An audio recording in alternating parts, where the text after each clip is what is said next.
Well, I love directing bel canto operas. It's one of my favorite things to do, and the Tudor trilogy in particular has been a great joy. And I think that they're particularly interesting because we all have a connection to them.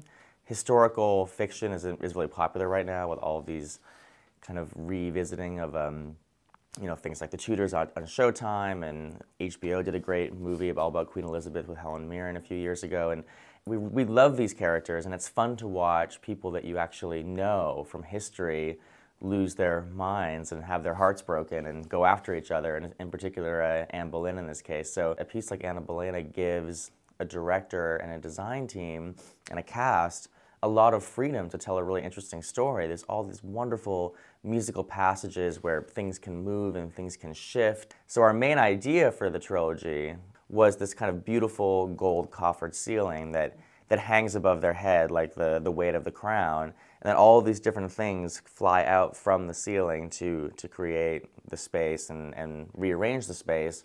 There's a lot of religious imagery. We really went for this idea of martyrdom and what it means to die for a cause.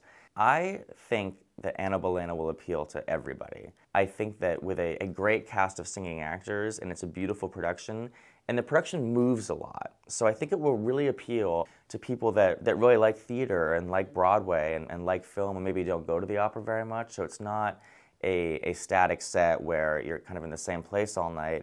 There's this wonderful sense of propulsive action at the end of each act, and that's a blast for a director. It's just really, it really ends with a bang, and it's really kind of scary. And after intermission, you really want to come back and see what's going to happen next. And I think that everyone will leave the theater wanting to go learn more about Anne Boleyn and Elizabeth and Henry VIII and all the kind of crazy circumstances of their lives. So I think that theater and opera, it's an ongoing liberal arts education. It's entertaining and it's beautiful, but also, I think when done well, helps us all see the world in a different way and think about things in a different way, and this opera really does that. So I think it will appeal to everybody.